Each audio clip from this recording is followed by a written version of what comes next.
You. So observant. You. So conscious of things above your station.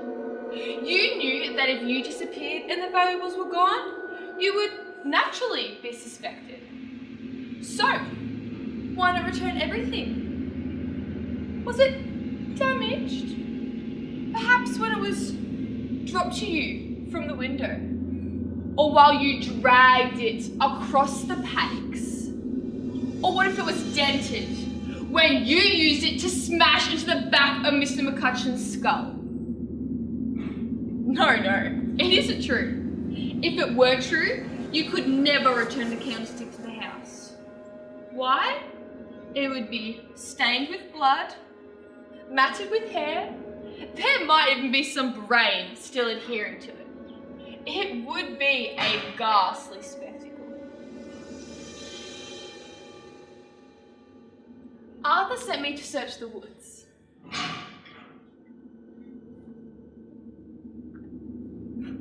I found this, buried shallowly with a set of torn sheets. Yes, you drew my attention to the missing sheets, and now I see why you noticed.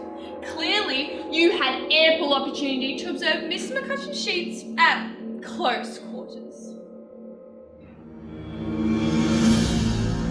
My brother is not wrong. My brother is brilliant. How dare you speak to him? You tried to fool him. You tried to fool me.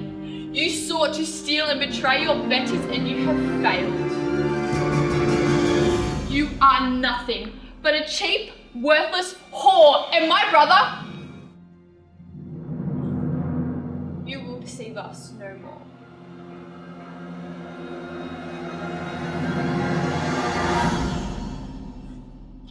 After the police had taken Peggy away, I told Mr. McCutcheon I thought it best we leave in mourning, and she assented. Arthur sat in an armchair watching me pack.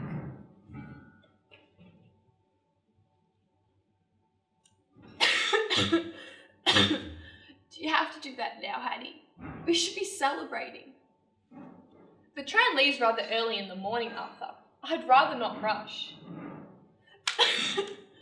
That was a beautiful performance in there. I'm lucky to have such an observant sister. I'm lucky to have such an astute teacher. He kissed me on the cheek.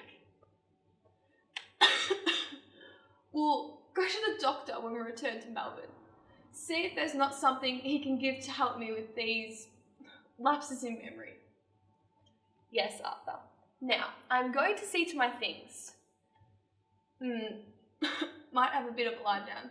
A lot of excitement today, eh? Yes, Arthur. A lot of excitement. Arthur lay on his side, which was a bit of a bother. As I turned him onto his back, I prayed that the extra sleeping draft I'd given him earlier was working. He was so much stronger than me, I couldn't risk struggling with him. I kissed him on the cheek, then put the pillow over his face.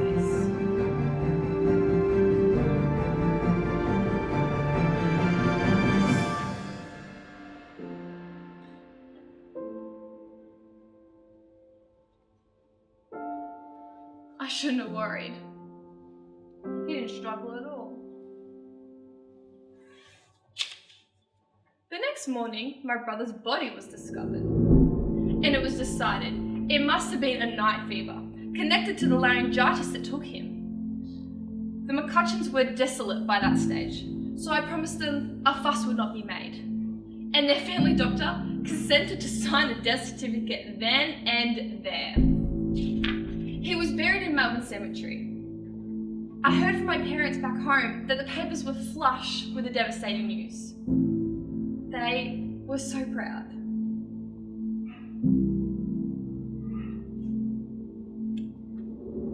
I had always planned to go home after Arthur died. My parents would need someone to care for them in their twilight years. But events seemed to take their course after I met Jack.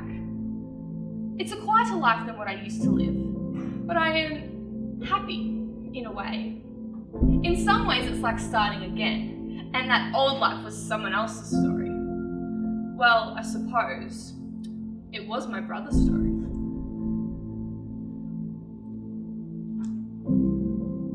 Please let me know how you get on with the book.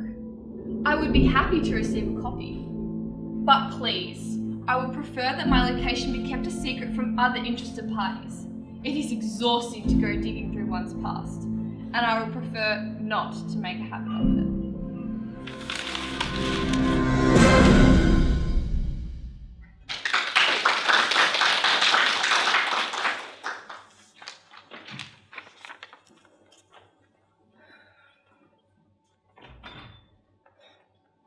I portray Hattie as strategic, intelligent, and psychologically removed to emphasise the themes of avoiding sentimentality and the strength and complexity of women. I wanted to portray a different Hattie to the original psychologically disturbed interpretation. By removing the mental illness from Hattie gives me the ability to really explore her dark nature and make her a more dark and sinister character.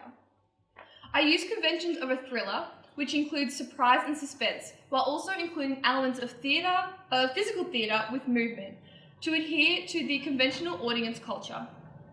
The era of Murder at Warwick House is set in the 1920s, and I have included elements of this time period in my costume. My costume has aspects of red, as red represents blood, anger, murder, and love. My set is wooden and worn, to represent the crumbling of Hattie's feelings over time that have led to her being distant and the cracks in her personality. I have also included a candlestick and a red pillow as props. The use of the red pillow helps bring cohesion to my interpretation while also representing the murder and blood.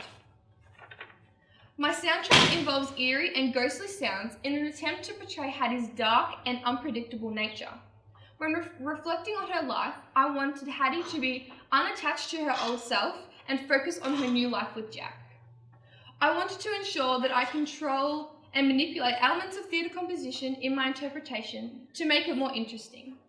The rhythm is heavily influenced by my soundtrack, which is why I have incorporated highs and lows, so when I am acting, I can match my voice to change the pace and tempo in impactful moments. Furthermore, I wanted to control the contrast between Hattie and Arthur by changing the body language, voice, and facial expressions.